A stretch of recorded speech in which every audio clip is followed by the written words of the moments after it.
Season's greetings, everyone! Do you, like us, long for a bit of charm and nostalgia at Christmas time? Then join us on a journey back in time as we embrace the timeless elegance of a Victorian Christmas, but with an American twist. Yes, you heard correctly. We're going to explore how you can have a Victorian Christmas right here in the US of A. As Brits living in America, we love to incorporate our own British Christmas traditions into our new inherited American culture.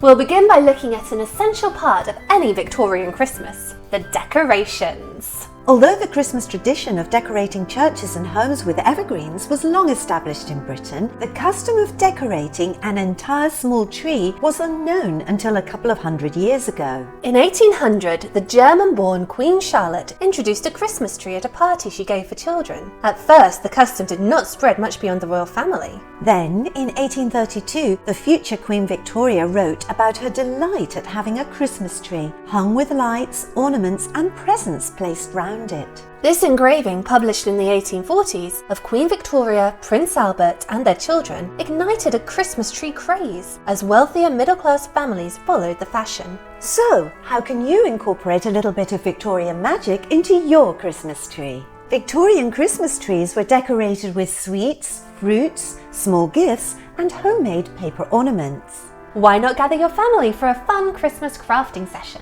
Think gilded walnuts, paper ornaments and homemade wreaths. Stuck for inspiration? We've left you a link in our description to EnglishHeritage.org, where you can learn how to make your own Victorian-inspired Christmas crafts. For that American touch, why not consider incorporating popcorn, real or artificial, in your Christmas decorations? A nod to the settlers who used popcorn to create garlands when other, more expensive materials weren't available. A Victorian Christmas, much like today, was incomplete without a sumptuous feast. Victoria and Albert would sit together with their family for their main meal, consisting of up to 20 different dishes. They would usually be turkey and roast beef, and quite often they would have a boar's head in the middle of the table. However, the majority of people in Victorian England were not wealthy. Where possible, families in London and the south of England would have a goose for their Christmas meal, like Charles Dickens illustrates in A Christmas Carol. Some even joined a goose club so they could pay in instalments throughout the year. Christmas is coming, the geese are getting fat. Please to put a penny in an old man's hat. If you haven't got a penny, a halfpenny will do. If you haven't got a halfpenny, God bless you.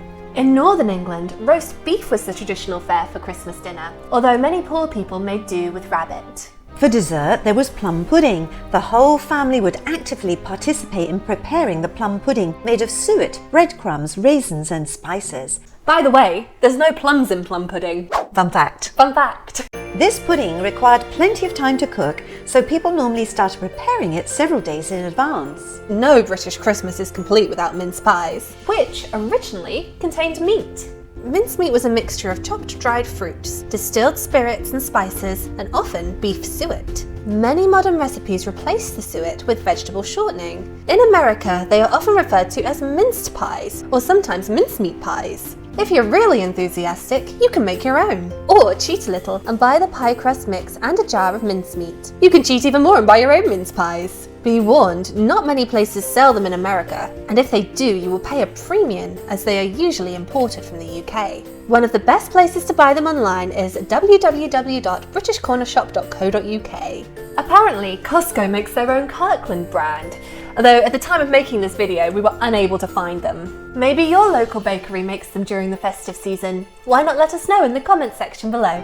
Roast goose, plum pudding and mince pies were Victorian staples, but we can't forget American favourites. Add a twist to your holiday meal with classic American dishes like roast turkey, roast ham, beef tenderloin, green bean casserole, gingerbread houses and iced cookies. The key is to incorporate seasonal ingredients with that perfect blend of American tradition and Victorian charm. This is the world's first commercially produced Christmas card. It was designed by John Calcock Horsley for his friend Henry Cole in 1843. It wishes the recipient a Merry Christmas and a Happy New Year. At first, commercially produced Christmas cards were very expensive. The Victorians loved writing, making and sending heartfelt, handwritten letters and cards. the technique of pinpricking became popular. A template was drawn and the design was created by using a fine needle to prick along the design. There are free pin-pricking templates to download online. For an authentic, nostalgic Victorian touch, why not take the time to write heartfelt messages to friends and family?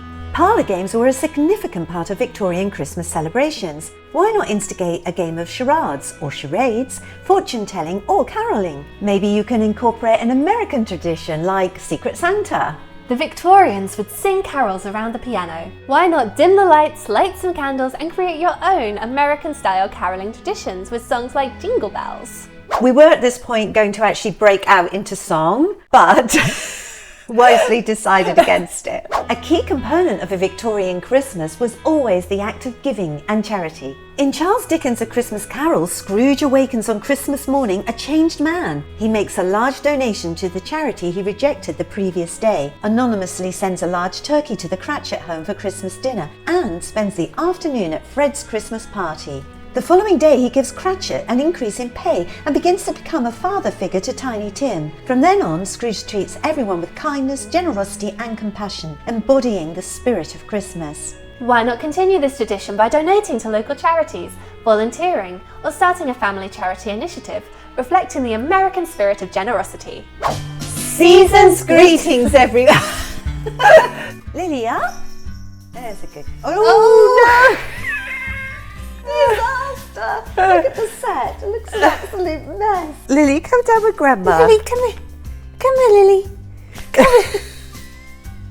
Lily, you really can't be up there right now, sweetheart. I'm just going to hold this up. Try not to make it look like I've got handlers. Yeah. Lily, come. I'm quite comfortable now. Lily! Lily here. Oh, God. Then join us on a journey back in time as we embrace the timeless elegance of a Victorian Christmas, but with an American twist.